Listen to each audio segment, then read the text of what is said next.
ఉత్తరాంధ్రకు గేమ్ చేంజర్‌గా ఉండబోతున్న భోగాపురం అంతర్జాతీయ విమానాశ్రయం వద్దైతే నేను ప్రస్తుతం ఉన్నాను. అయితే ఈ విమానాశ్రయానికి సంబంధించినటువంటి పనులన్నీ కూడా పూర్తి స్థాయిలో పనులయ్యేంటూ కూడా ఇక్కడ ఉన్నటువంటి అధికారులైతే స్పష్టం చేస్తున్నారు. ముఖ్యంగా మనం చూసుకుంటే లోపలికైతే ఇక్కడ ఎవరిని కూడా లోపలికి అలౌ చేయనివ్వట్లేదు. అయితే ఈరోజు అధికారులకి అలానే అక్కడ ఉన్నటువంటి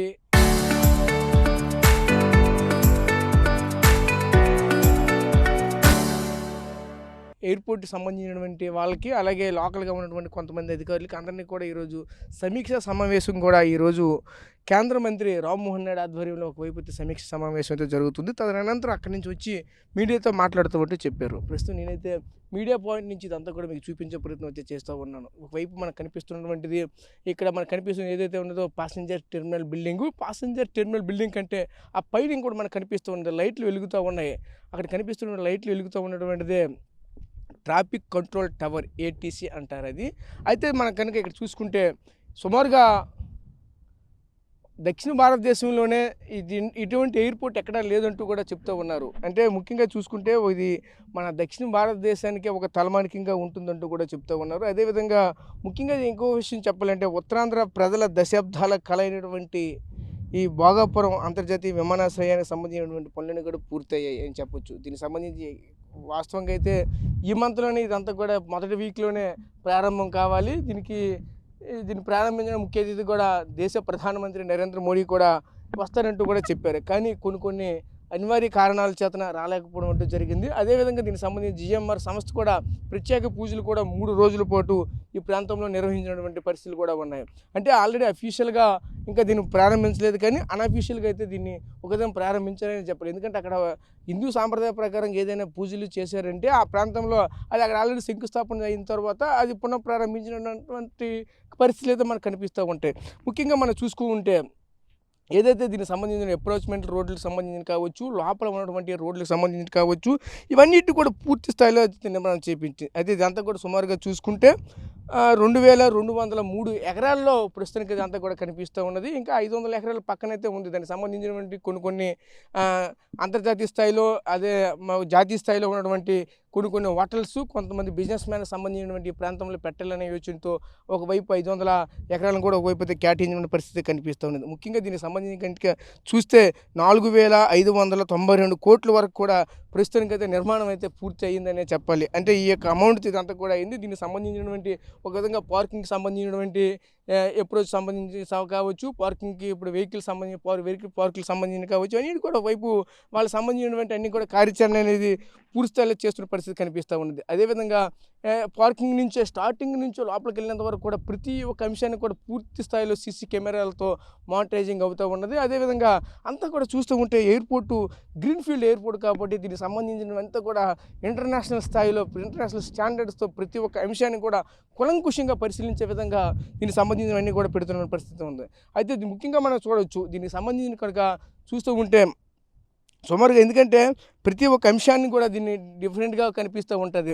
ఎందుకంటే సుమారుగా 270 కిలోమీటర్ల వేగంతో, అంటే ఒక భీకరమైనటువంటి తుఫాను గాలులు వచ్చినప్పటికీ కూడా కనీసం ఎక్కడ టాప్ కూడా చెంకు చెదరకుండా ఉండే విధంగా దీని నిర్మాణం అయితే చేపట్టారు. అదేవిధంగా ఒకేసారి వర్షపాతం కనుక చూసుకుంటే ఒకేసారి 25 సెంటీమీటర్లు వర్షపాతం ఒకేసారి పడినప్పటికీ కూడా ఎక్కడ కూడా నీరు స్టాగ్నేట్ అవ్వకుండా, అక్కడ నిల్వ ఉండకుండా ఇదంతా కూడా జరుగుతూ ఉంది చూస్తూ ఉంటే. అదేవిధంగా ఇక్కడి నుంచి మనం అయితే చూడవచ్చు, ఇక్కడ ఉన్నటువంటి ఇప్పటికే విమానాలను కూడా దీనికి రాకపోకలైతే కొనసాగి. ఎందుకంటే గతంలో రామ్మోహన్ నాయుడు ఢిల్లీ నుంచి డైరెక్ట్గా ఇదొక ప్రాంతానికి అయితే చేరుకున్నారు. ప్రస్తుతం ఈ మధ్యకాలంలో ఈ జిఎంఆర్ అయినటువంటి గంది మల్లికార్జునరావు కూడా ఈ ప్రాంతానికి అయితే ఎయిర్పోర్ట్లోనే ఇక్కడ డైరెక్ట్గా ల్యాండ్ అయ్యి ఈ ప్రాంతాన్ని అయితే చేరుకోనున్నారు. అయితే ఇదంతా కూడా చూస్తూ ఉంటే ఇప్పటికే పూర్తి స్థాయిలో ప్రారంభమైపోయిందని చెప్పాలి.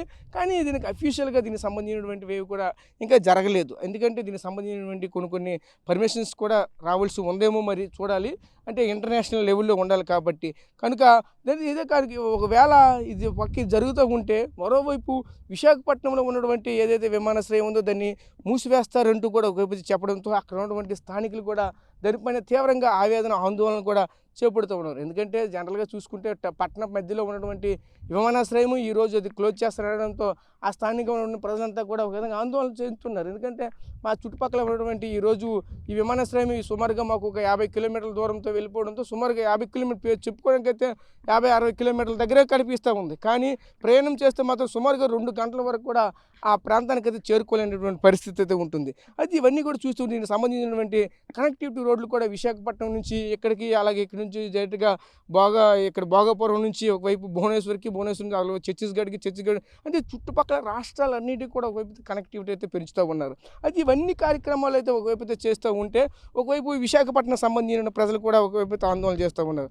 ఒకవైపు భోగాపురం అంతర్జాతీయ విమానాశ్రయం కొనసాగించండి, అలానే ఇక్కడ కూడా విశాఖపట్నం ఎయిర్పోర్ట్ని కూడా కొనసాగించండి అంటూ కూడా చెప్తూ ఉన్నారు. అయితే ఇవన్నీ కనుక మనమైతే చూడొచ్చు. ఇవన్నీ చూస్తూ ఉంటే దీనికి సంబంధించిన కనుక ప్రధానంగా మనమైతే చూడొచ్చు. అయితే ఏదైతే దీనికి సంబంధించినటువంటి ప్రతి అంశాన్ని కూడా కూలంకుషంగా పరిశీలిస్తూ ఉన్నారు.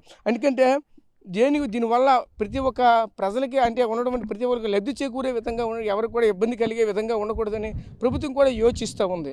ఇదే క్రమంలోనే ఒకవైపు ఆ యొక్క విమానాశ్రయాన్ని పూర్తిగా అదే విధంగా రన్ చేస్తూ ఉంటారా, లేదంటే దాన్ని శాశ్వతంగా క్లోజ్ చేసి ఎవరైతే ప్రస్తుతానికి ఉన్నటువంటి యుద్ధ విమానాలకు సంబంధించి కావచ్చు, ఏదైతే అక్కడ ఉన్నటువంటి అధికారులు అది వేరే దానికి సంబంధించి నావే వాళ్ళకి సంబంధించి విమానాశ్రయం కాబట్టి వాళ్ళకి ఇచ్చేస్తారా అనేది కూడా మరొక వైపు అయితే ఇంకా అది పూర్తి స్థాయిలో చర్చనీయాంశంగా మారినట్టు పరిస్థితి కనిపించింది. అయితే ఇవన్నీ కూడా చూస్తూ ఉంటే ఏం చేస్తారని కూడా ప్రస్తుతానికైతే ఇంకా పూర్తిగా ఒక కొలిక్కిరైనటువంటి పరిస్థితి. అయితే ఏదేమైనా సరే ఇప్పుడు మనం ఉన్నటువంటి భోగాపురం అంతర్జాతీయ అల్లూరి సీతారామరాజు విమానాశ్రయం ఏదైతే ఉందో విమానాశ్రయం సంబంధించిన పనులన్నీ కూడా పూర్తి అయ్యాయి. దీనికి సంబంధించి మరి కొన్ని రోజులైన ప్రారంభం ఈ మంత్ ఎండింగ్ కల్లా జరిగే అవకాశం ఉందంటూ కూడా ఒకవైపు అయితే విశ్వసనీయ వర్గాల నుంచి వచ్చినటువంటి సమాచారం తప్పకని ఇంకా దానికి సంబంధించి పూర్తి స్థాయిలో అయితే ఇంకేమీ లేదు. ఈరోజు కేంద్ర పౌర విమానయాన శాఖ మంత్రి యొక్క వైపు చర్చలు సమీక్షలు జరుపుతూ ఉన్నారు. కాబట్టి దానికి సంబంధించినటువంటి ప్రోగ్రామింగ్ ఏ విధంగా ఉంది, ఏ రోజుకి మనం పూర్తి స్థాయిలో దీన్ని పూర్తి చేయగలము, ఏం చేయాలి, ఎలా చేయాలి, దిశానిర్దేశం కూడా దీనికి సంబంధించి అన్నీ కూడా చేసుకునే పరిస్థితి కనిపిస్తూ ఉన్నది. అదే కాకుండా ఇక్కడ ముఖ్యంగా చూడాలంటే ఈ యొక్క విమానాశ్రయానికి ఇంకో ప్రత్యేకత కూడా ఉంది.